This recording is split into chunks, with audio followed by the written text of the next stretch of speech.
পৃথিবীতে আল্লাহ তাআলা অনেক মহিয়সী নারী পাঠিয়েছেন, জান্নাতি নারী পাঠিয়েছেন, অনেক উত্তম নারী পাঠিয়েছেন। তবে ঈমানের পরীক্ষার ক্ষেত্রে, ঈমানের পরীক্ষা, এই পরীক্ষাতে সবচেয়ে বেশি যিনি আগিয়ে, সবচেয়ে যিনি বেশি উঁচু লেভেলের মানুষ, উঁচু লেভেলের নারী, তার নাম হচ্ছে আসিয়া রাদিয়াল্লাহু তাআলা আনহা। নামটা কি? বিবি আসিয়া। ইনি এমন একজন নারী ছিলেন, নবী করিম সাল্লাল্লাহু আলাইহি ওয়াসাল্লাম একবার মাটিতে রেখা টানলেন, রেখা, চারটা রেখা। বললেন কয়টা রেখা? চারটা রেখা।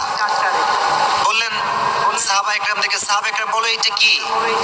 সাহাবা একরাম বলে ইয়া রাসূলুল্লাহ আল্লাহু ওয়া রাসূলুহু আ'লাম, আল্লাহ এবং তার নবী ভালো জানেন, আমরা বলতে পারবো না। নবীজি বলেন ওদের চারজন নারীর নকশা আঁকতাম। এক হচ্ছে খাদিজাতুল কুবরা রাদিয়াল্লাহু তাআলা আনহা, দুই নম্বর হচ্ছে আম্মা জান আয়েশা রাদিয়াল্লাহু তাআলা আনহা, তিন নম্বর হচ্ছে ফাতিমা রাদিয়াল্লাহু তাআলা আনহা, চার নম্বর হচ্ছে আসিয়া রাদিয়াল্লাহু তাআলা আনহা। এরা হচ্ছে পৃথিবীর চারজন শ্রেষ্ঠ নারী যাদের প্রশংসা আল্লাহ নিজেই করেছে। সুবহানাল্লাহ পড়েন।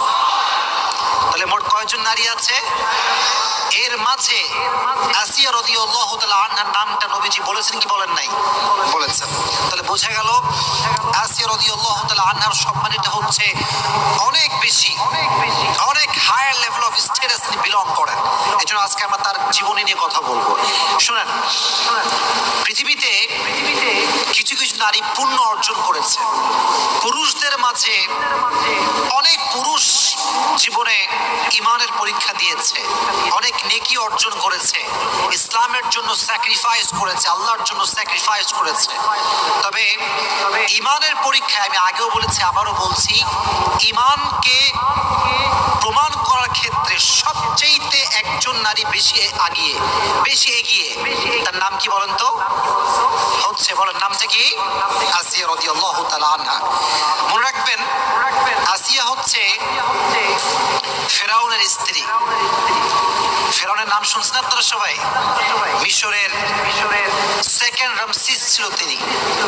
তো সে ছিল তৎকালীন সময়ের সবচেয়ে বদমাইশ, জালেম, এবং তার শানে তিনি বলাটা আসলে যায় না। সে হচ্ছে সবচেয়ে জালেম শাসক ছিল ফেরাউন। মূলত ফেরাউন কোনো ব্যক্তির নাম নয়, এটা আমরা মনে করি এটা ব্যক্তির নাম। মনে রাখবেন, ফেরাউন কোনো ব্যক্তির নাম না। তৎকালীন সময়ে মিশরে যেই গভর্নর হতো, যেই প্রধানমন্ত্রী হতো, তার নাম থাকতো ফেরাউন।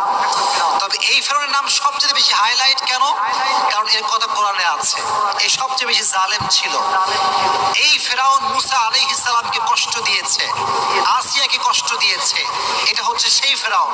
তাহলে বোঝা গেল ফেরাউন কোনো ব্যক্তির নাম নয়, বরং তৎকালীন সময় মিশরে যেই গভর্নর হতো তার নাম হতো কি? আওয়াজ নেই, বলেন নাম ছিল কি? ফেরাউন। তাহলে ফেরাউন কোনো ব্যক্তির নাম নয়। প্রিয় ভাইয়েরা, মনে রাখবেন, যার স্বামী বড়লোক হয়, যার ছেলে বড়লোক হয়, যেই মেয়ের বাপ বড়লোক হয়, এদের ইগো সমস্যা হয়। কথা ঠিক আছে না যুবক ভাইরা? বলো, বাপের টাকা বেশি হলে মেয়েদের ভাবের কোনো অভাব নাই। তো দেখেন, ফেরাউন তৎকালীন সময়ের প্রধানমন্ত্রী। আমাদের দেশের প্রধানমন্ত্রীর নাম কি? শেখ হাসিনা। তৎকালীন সময়ের নাম কি ছিল? ফেরাউন, সেকেন্ড রামসিস। তো বিবি আসিয়া প্রধানমন্ত্রীর স্ত্রী, গভর্নরের স্ত্রী, তবুও তার আচার আচরণ, ভালোবাসা, ব্যবহার এতটা সুন্দর ছিল, কখনো তার ব্যবহারে অহংকার প্রকাশ পেত না। সুবহানাল্লাহ পড়ে। তাহলে নারীর জীবনীতে একটা গুরুত্বপূর্ণ অংশ হচ্ছে, প্রিয় বোনেরা আমার, জীবনে যদি সুখী হতে চান, ইগো কমাবার দরকারটা যুবক ভাইরা আছে না নাই? আছে। অনেক মেয়ের ইগো সমস্যা। মনে রাখবেন, একটি সম্পর্ক সুন্দর হয় তখন ইগো না থাকে যখন। একটা সম্পর্কে ইগো থাকলে ইগোতে পুরো সম্পর্ক নষ্ট হয়ে যায়। আমি মনে করি পৃথিবীতে সবচাইতে সুন্দর সম্পর্কের নাম হচ্ছে স্বামী স্ত্রী, স্বামী স্ত্রীর সম্পর্কের। কারণ এখানে কোনো ইগো থাকে না। কিন্তু আপনি দেখেন, যত হারাম রিলেশনশিপ, এর ভেতরে একটা ইগো আছে না নাই? কথা বলেন যোগ ভাইরা, আছে না নাই? তুমি মেসেজ না দিলে আমি দিব না, তুমি রিপ্লাই না করলে আমি রিপ্লাই করব না, এই যে একটা ইগো। স্বামী স্ত্রী ভালোবাসা এত সুন্দর, স্বামী রিপ্লাই না করলে বউ খালি কল করতেই থাকে, সুবহানাল্লাহ পড়ে। কারণ এই যে ভালোবাসা, এটা ঢুকিয়ে দিয়েছে একজন। আওয়াজ দিয়ে বলেন তিনি কে? তা আমি আমার ওয়াজেও বলি, আজকেও আসিয়ার জীবনে বলতে গিয়ে বলে ফেলছে একটা কথা। পৃথিবীতে কিছু কিছু নারী কখনো সুখী হতে পারে না। তার ভিতর থেকে এক নাম্বার নারী হচ্ছে সেই নারী যে নারীর ভিতরে ইগো আছে, সে কখনো সুখী হতে পারে না। কারণ ইগো যার আছে তার কপালে ভালো কোন ছেলে জুটে না। কারণ ভালো ছেলেরা কখনো ইগোওয়ালা মেয়েকে পছন্দ করে না। ভালো ছেলেরা সবসময় বিনয়ী মেয়েকে পছন্দ করে। বলেন তো, নবীজির সর্বপ্রথম স্ত্রীর নাম কি ছিল? মাশাআল্লাহ, বলেন নাম কি ছিল? আচ্ছা, তিনি কি অহংকারী ছিলেন না বিনয়ী ছিলেন? সবচেয়ে ধনী মানুষ তিনি, ইগো নাই। আর আজকালকার মেয়েরা একটু ফর্সা হইলে ভাবে আর বাঁচে না, এরকম মেয়ে আছে না নাই যুবক ভাইয়েরা? তো মেয়েদেরকে আমি হার্ট করছি না, আঘাত করছি না। আমি বন্ধুকে বলছি, বোনেরা আমার, জীবনে সুখী হতে চাইলে ইগো রাখা যাবে না, এক নাম্বার। দুই নাম্বার আরেকটা বিষয় বলেই ফেলি, নারীরা যদি সুখী হতে চায় অভিযোগ করা যাবে না। অনেক মেয়ের খালি অভিযোগ, আমার স্বামীর এইটা ভালো না, ওইটা ভালো না, আমার স্বামী এইটা পারে না, ওইটা পারে না। এরকম অভিযোগ বলি নারী আছে না নাই বাংলাদেশে? আল্লাহ মা বোনদেরকে অভিযোগ মুক্ত জীবন দান করুন, সকলেই পড়া আমিন। তো ফিরআউনের যুগে একজন নবী ছিলেন। নবীর নাম ছিল কি বলতে পারবেন? মূসা। বলেন নাম কি ছিল? মূসা আলাইহিস সালাতু ওয়াস সালাম। ওয়াজে আমরা ঢুকে যাচ্ছি, তাকবীর দেন, লিল্লাহি তাকবীর। ফিরআউন একদিন স্বপ্নে দেখতে পেল একজন ছোট্ট শিশু মিশরে জন্মগ্রহণ করবে, যে শিশু আমার রাজ্যকে ধ্বংস করবে, আমার বাদশাহত্বকে ধ্বংস করবে, আমার যে ধর্ম আমি পালন করি সে ধর্মকে সে পরিবর্তন করবে, আমি যে প্রভু দাবি করি আমার প্রভুর দাবিকে সে মাটির নিচে মিশিয়ে ছারখার করে দিবে। এটা সে স্বপ্নে দেখলো। কেউ যদি এই স্বপ্ন দেখে যে আমার রাজত্ব শেষ হয়ে যাবে, তার কি আর ঘুম আসার কথা? ফিরআউনের ঘুম হারাম। কেই ছেলে, কেই শিশু, রাজ্যের সবাইকে ডাকলেন তিনি। তৎকালীন সময়ে ফিরআউনের মন্ত্রীর নাম ছিল হামান। নাম ছিল কি? হামান। তো হামান পরামর্শ দিল যে জনাব, আপনার উচিত একটি আদেশ জারি করা যে বনি ইসরাইলে এই মিশরে যত শিশু গ্রহণ করবে ছেলে হলেই হত্যা করবে। নাউজুবিল্লাহ পড়েন, ছেলে হলেই হত্যা। আদেশ জারি হয়ে গেল। তো বর্ণিত আছে যেই সময়ে হত্যার আদেশ বন্ধ ছিল সে সময়ে মূসা আলাইহিস সালাতু ওয়াস সালামের ভাই হারুন, নাম কি প্রিয় ভাইরা? এই যুবকেরা ইসলামিক ইতিহাস জানতে হবে, ইতিহাস বুঝতে হবে, জানতে হবে। আমার পুরো রিসার্চ আমি তোমাদেরকে আধা ঘন্টায় শেয়ার করছি। যারা তোমরা আছো যুবকেরা, অনেকে কলেজে পড়ো, তোমরা স্কুলে পড়ো, অনেকে কম ধারণা আছে বিষয়গুলোতে, ভালো করে বুঝবা। ফিরআউন যে সময়ে ছিলেন বাদশা, এই মাইকে প্রবলেম হয়েছে, সাউন্ডটা ঠিক করে দাও একটু।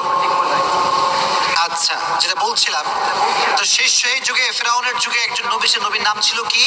মূসা। এদিকে তাকান, নবীর নাম ছিল কি? মূসা। নবীর আরেকজন ভাই ছিল, ভাইয়ের নাম ছিল কি? হারুন আলাইহিস সালাতু ওয়াস সালাম।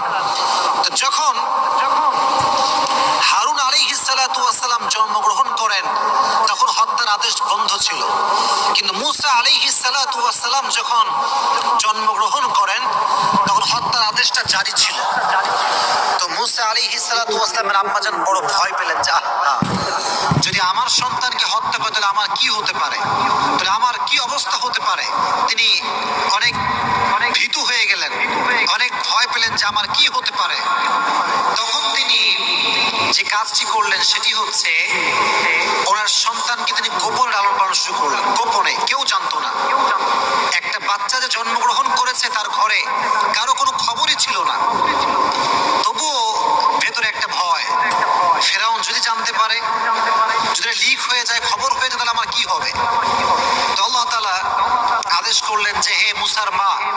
কথা কি বোঝা যায় যুবক ভাইরা? বলেন কথা বোঝা যায়?